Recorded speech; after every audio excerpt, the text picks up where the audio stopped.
The Johnson Wax Program with Fibber McGee and Molly.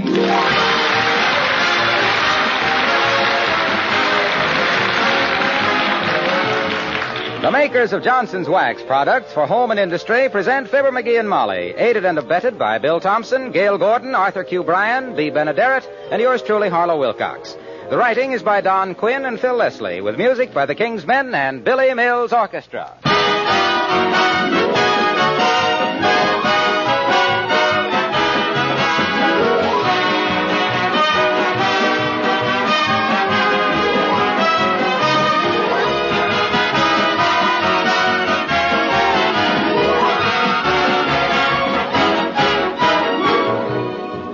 In the recent nationwide popularity poll among 1,091 radio editors conducted by Radio Daily, the award for the most popular commercial radio program went to Fibber McGee and Molly. The makers of Johnson's Wax and all of us are very proud of this honor, and we particularly like that word, commercial. Because during the many years Fibber McGee and Molly have been on the air, we've done our best to play fair with the radio audience in our advertising. We've tried to make no extravagant claims, limiting our statements to provable facts, which the users of Johnson's Wax products could easily demonstrate to themselves. We're proud and happy that both the entertainment we offer and the product we sell have received such warm approval in your homes.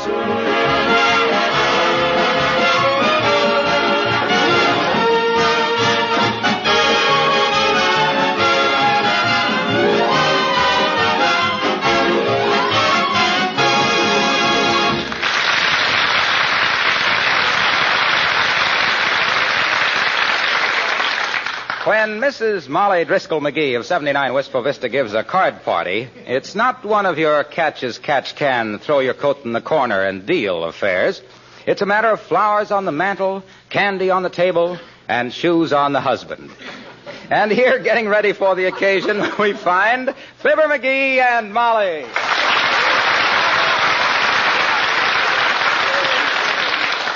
Oh, my goodness, McGee, I haven't given a party for so long I'm as nervous as a cow in the deer hunting season. Calm down now, baby, calm down. Everything's under control, I think. In a thing like this, there's only one thing you got to worry about. What's that? If it's table stakes and you're running low, buy your new stack before the deal. Because when you got plenty of What chips... are you talking about? We're not using chips. What do you mean we're not using chips? How can you play poker without chips? If you use matches and 4 people at the table are smoking, you always end up... Yeah, but we're not playing poker. We're playing bridge. You're kidding, aren't you? I am not. If I wanted a poker party, I'd rent the back room of Joe's Tavern. Oh. This is a bridge party for ladies and gentlemen, of whom, fortunately, we know just about enough for 2 tables. Oh, but bridge, my gosh, what a dull game. I don't even believe I even remember enough about it to play it even. Well, it's quite simple, dearie. Huh? All you do is wait till your partner says 2 clubs. Uh-huh. And then you say 7 no trump. Mm-hmm. And 2 days later, they find your body floating down the river. And do you know who's coming? Who? Miss Fordelia Blakewell Butler herself. No, you mean... Miss Fordelia Blakewell Butler, society editor of the Wistful Vista Gazette. Well, my word. And believe me, dear lad, getting Fordelia to come to your party is like getting the royal family to high tea at Duffy's Tavern.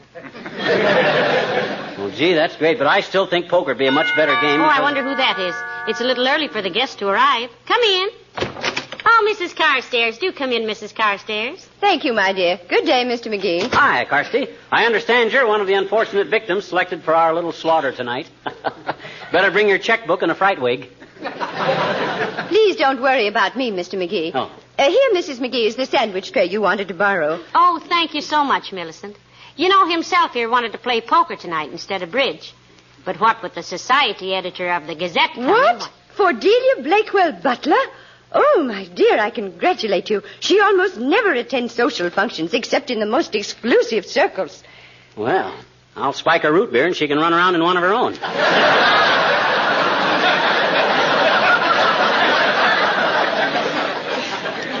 Hey, I'll cut the deck with you, high man, for 50 cents.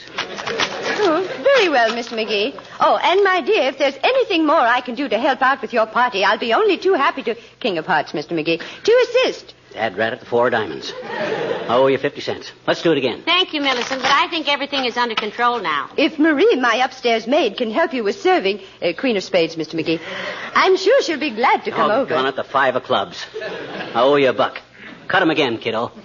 Thank you so much, Mrs. Carstairs, but I don't think my guests will be spending much time upstairs. Oh, well, with Marie, you can't tell, my dear. Since we've had her, my husband even runs upstairs to check the furnace. Ace of diamonds, Mr. McGee. Well, I'll be a 6 of hearts, and I owe you $1.50. Once more. Double or nothing, Millie. Now, don't hesitate to call me if I can do anything, my dear. And please tell Miss Butler that I spell my name with an S. Carstairs. Tray of spades, Mr. McGee. Now I got you. No, I haven't either. Deuce of diamonds. You gotta go, Kirsty. Yes, I have a hair appointment. Good day, my dear. And thank you for the sandwich tray, Millicent. Here's your $3, Lucky. Lucky, Mr. McGee? I think you will find all your opponents have the same sort of luck. Until you learn to shuffle the deck so that the cards can't be read like 24-sheet posters. Good day.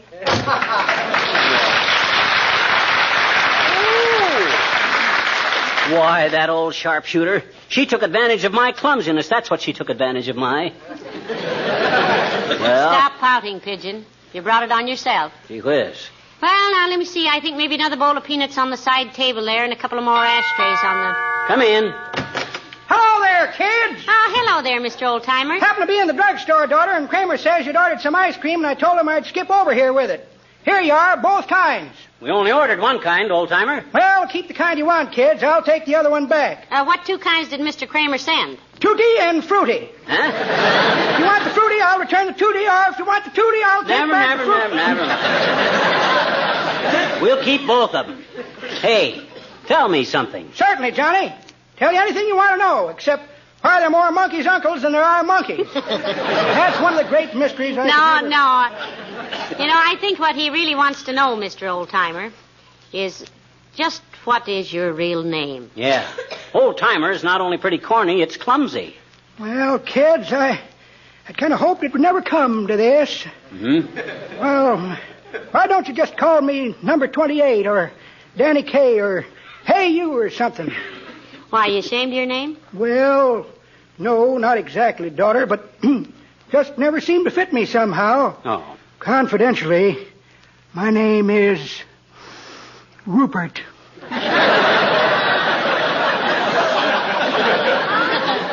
Rupert? My God. Rupert. Yep, Rupert Blasingame. Oh. And I'll give you $5 apiece to forget it. You don't have to do that, Rupe. Matter of fact, I kind of like it. Very aristocratic, Mr. Blasingame. Personally, kids, I like what they called me in the CBs better. What was that, if it's fit for my wife's ears? Oh, yes. In the CBs, I was known as serial number 748567982-J. Little hard to use in a conversation, but it's... Hey, what time is it? Oh, it's about 1:30. Gee willikers, I gotta get going, kids.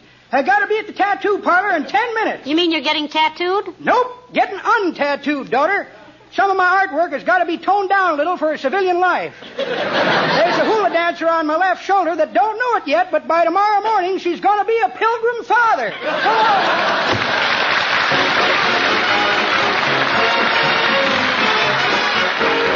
Billy Mills in the orchestra, and aren't you glad you're you?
know why you had to ask the society editor of the Gazette over here tonight. That spoils everything. Well, now, dearie, it won't hurt any of us to use our manners for one evening. Oh, well, shucks. Personally, I'm rather going to enjoy a party here that doesn't wind up with people squirting seltzer water at each other.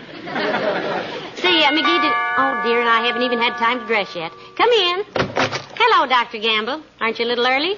Party isn't for 2 hours yet. I know, but I thought you might need some extra score pads, Molly. Hi, Doc. Hiya, Fibber. Happen to have some lying around, thought I'd bring them over. Oh, thank you, Doctor. Everything going smoothly, Molly? Yes, I think everything's under control, Doctor. Hi, Doc. Hi. Did I,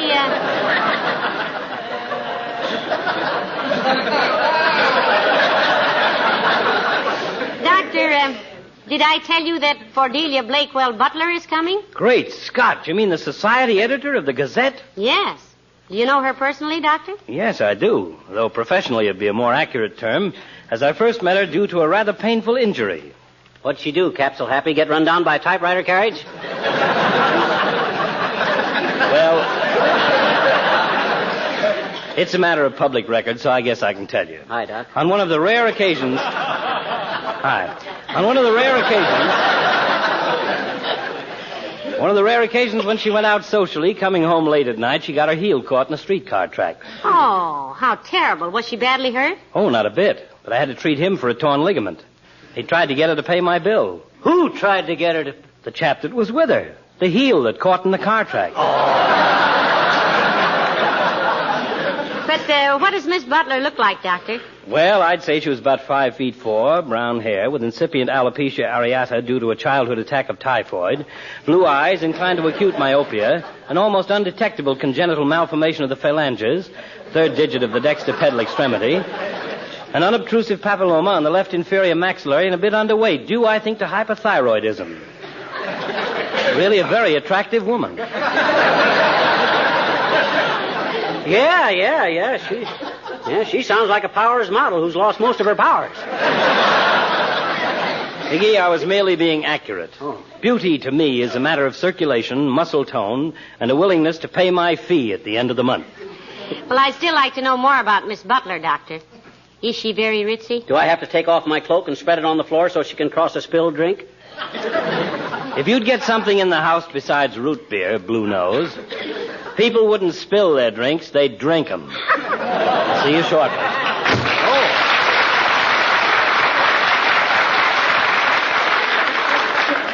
Heavenly days, I hope nobody ever asked Dr. Gamble what I look like. If they do, just tell them what he looks like. That'd be about as dirty a revenge as you could get. Well, now, this isn't getting ready for the party, McGee. And I want everything to go perfectly tonight. I want my friends to know I can host to something larger than a chili con carne fracas after a 40-cent movie. You'll do okay, Snooky. You'll do okay. When this jamboree hits the society page, Eli Culbertson is going to wonder why we're snubbing him. Well, I do hope everything... Hello, folks. Well, here's the card table you wanted to borrow, Molly. Thank you very much, Mr. Wilcox. Yeah, much obliged, Junior. It's going to be a shame to win your paycheck away from you on your own card table. Well, that's life, pal. Yeah. Hey, look, could you spare a man a glass of water? All right, do better than that, Junie. Come on out in the kitchen. Give you a little sample of what we're going to give the guests tonight. Yeah? I picked up a case of genuine pre-war root beer. No. The kind with sugar in it. What? Cost me $3.25. Want a wee Doc and Doris? You keep Doc. Just give me a little Doris. Remember, I've got to drive home. Well, here's the opener, McGee. Thanks. Oh, I'll hate that sound till we can get a new set of tires. Drink hearty, Junior. Righto. Ah, say, that's the real stuff, Mac. You betcha. I don't believe I ever... Hey, watch it. You're spilling root beer on the floor. Oh, take it easy, Junior. My gosh, I got glow coat on this linoleum. You know that. Don't you know by this time that glow coat puts a tough film over the linoleum that protects it against dirt and spilled stuff? My gosh, don't you read? Yes, but gee, Ah, my goodness, Mr. Wilcox. That's nothing to worry about. I just glow coated that floor this morning for the party. Just poured some glow coat on it and spread it around. Yes, but what that got to do with... It's about time that you learned that a linoleum floor never has a party hangover the morning after, if it's been glow coated the morning before. Certainly. Well, what? Well, gee, I hope we have this much fun tonight. See you later, folks.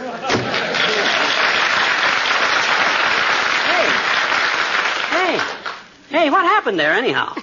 I'm so used to that guy spouting about Johnson's self-polishing glow coat that Oh, well, that's one time we didn't have to listen to him popping off about it anyhow. Yeah, you certainly showed him. Sure did. Well, come on in the living room now, dearie, and help me. Come in. Hello there, Mr. Mayor. Oh, hi, Latrivia. Hello, Molly. Good day, McGee.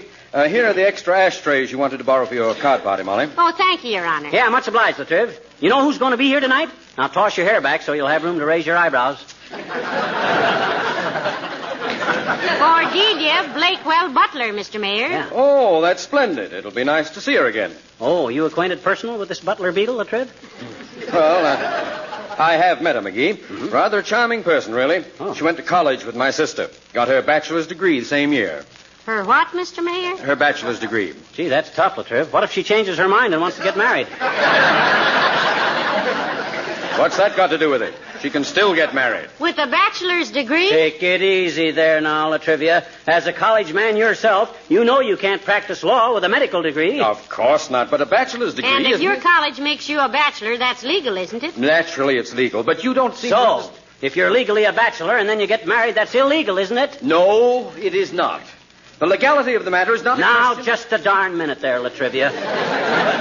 By George, I'm pretty liberal in my views. But when a city official advocates tearing down our school system... I advocated no such thing, McGee. And you know it. The mere fact that a person gets a bachelor's degree does not prevent him or her from getting married. But if they do get married, they have to tear up their bachelor's degree, don't they? No, they do not. Oh. My sister is married and has 3 children, and her bachelor's degree hangs on the wall of her library. Oh, those poor kids.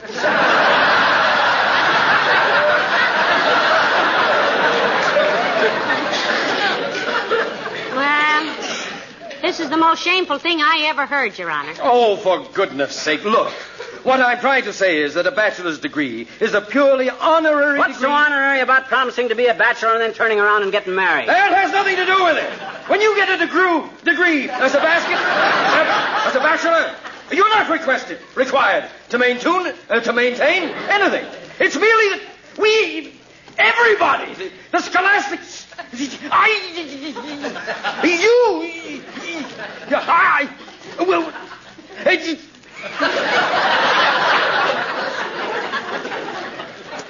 McGee.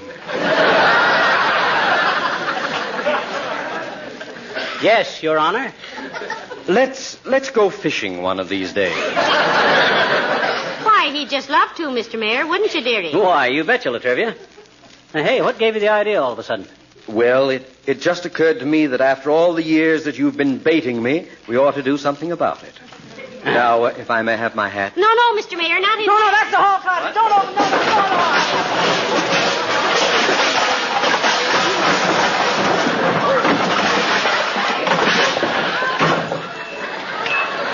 Gotta straighten out that Latrivia one of these days.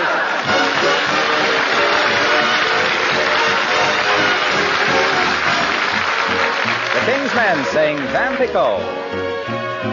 Hi, Tampico, Tampico, on the Gulf of Mexico.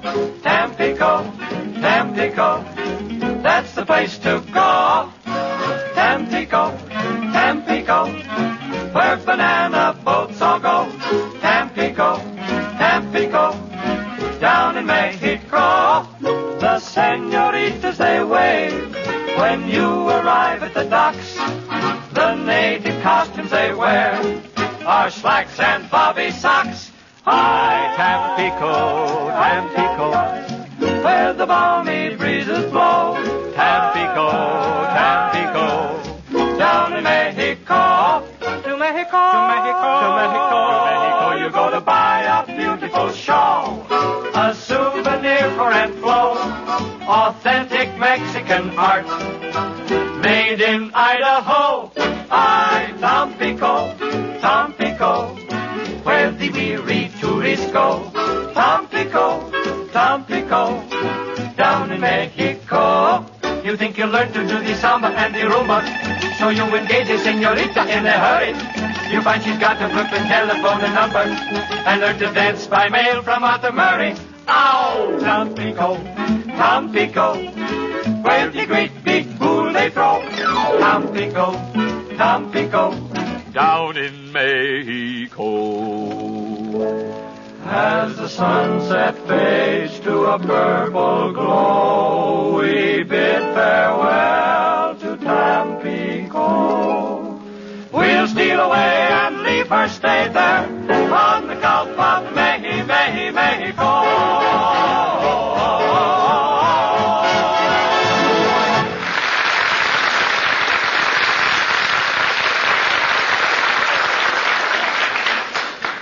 Well, they ought to be coming any minute now, dearie. How does the house look? Beautiful, Molly. Fine. Everything is so slicked up, I've been putting my cigar ashes in my pocket. You've got this place... How's my hair? Oh, wonderful. The way you... Have I forgotten anything? No, I don't believe you have. You think there are enough peanuts? Oh, there's too many peanuts. Make them too thirsty. I only got one case of root beer, and if we... Well, here they come, Molly. Good luck with it, baby. Thank you, dearie. Come in. Oh, hi, Wimp. Come on in. Hello, Mr. Wimple. Hello, folks. I've been looking forward to this evening. I haven't been to a party for so long. I hope you don't mind if I just let myself go tonight.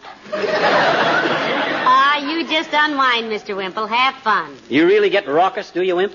Oh, I'm a caution when I get started, Mr. McGee. Yeah? You should hear me recite, "The curfew shall not ring tonight with a lampshade on my head." It sounds really riotous, Mr. Wimple. Maybe it's a good thing your wife couldn't come tonight and cramp your style. It's a wonder she let you out of her sight this long, Wimp. Oh, I just sneaked out, Mr. McGee. Oh. She was sleeping off the effects of a cup of coffee when I left. Coffee? I thought coffee was supposed to keep you awake. Not if you put in it what I put in it, Mrs. McGee. She'll be lucky if she wakes up in time for Valentine's Day. Hey, now that's pretty dangerous, Wimp, doping a person's coffee. That's what I kept telling myself, Mr. McGee. But every time I said it, I dumped in another teaspoonful. I'm getting so I don't believe a word I say. Well, was she all right when you left? Oh, yes. She was breathing very naturally, which for her means snoring like a water buffalo. Peanuts. May I have some? Why, sure, Wimp. They're right over there. Go right in and sit down, Mr. Wimple. Everybody will be here in a few minutes. Come in. Oh, boy. Here you are. Come on in.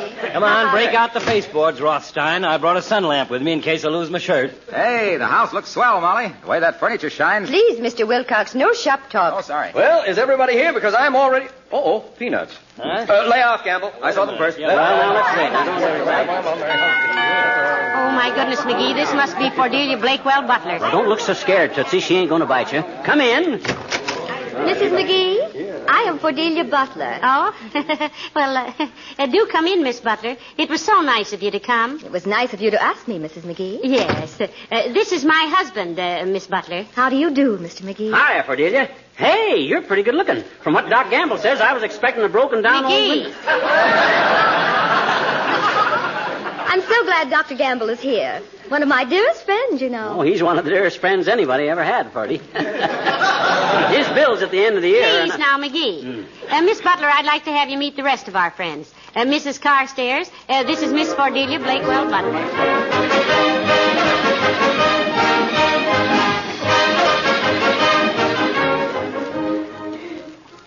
4 diamonds. Double. Redouble. Pass the peanuts, Greedy.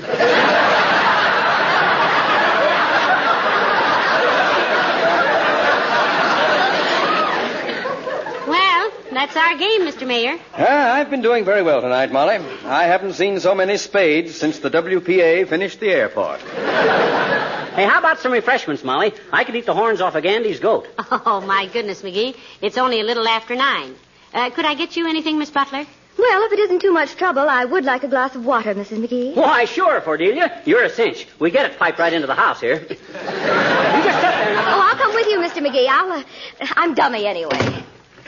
Frankly, Cordelia, isn't this about the dullest evening you ever spent in your life? Oh, on the contrary, Mr. McGee. I'm enjoying myself very much. Although Oh, thank you. Although you what? Well, one of the reasons I accepted your wife's very kind invitation is that I heard you were quite a poker player. And, being very fond of poker myself... Wait a minute. What was that again? I said, being very fond of poker... Well, my gosh, why didn't you say so? We've wasted a whole hour. Come on, sis. You just talked yourself into popularity.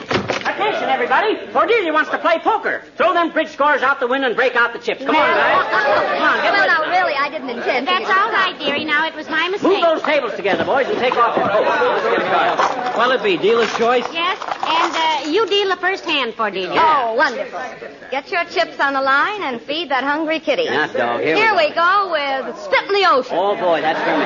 Wheel 'em around and bet 'em like you see 'em. That's it. Sky's the limit, and here's where all friendships meet.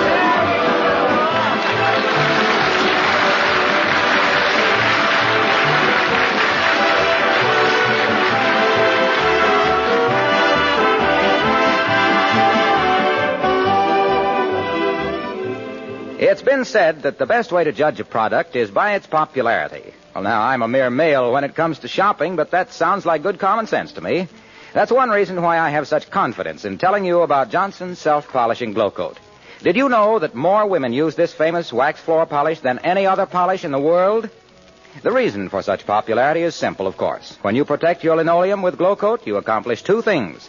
You preserve its original attractive colors and beautiful pattern, and you make it last a much longer time. And, of course, you save yourself lots of work all year round because glow coat is self-polishing. It needs no rubbing or buffing. Takes practically no work from you. Simply apply and let dry. That's the glow coat story. Why don't you take a tip from the millions of pleased users and get some Johnson's self-polishing glow coat tomorrow?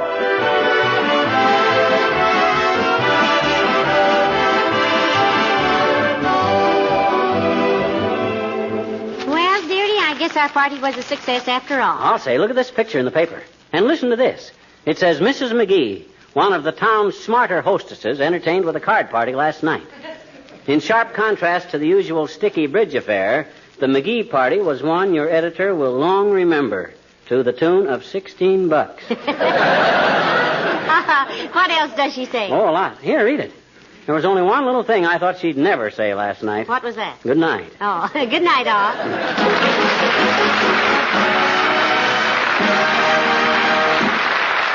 This is Harlow Wilcox, speaking for the makers of Johnson's Wax Products for home and industry, inviting you to be with us again next Tuesday night. Good night. This is NBC, the National Broadcasting Company.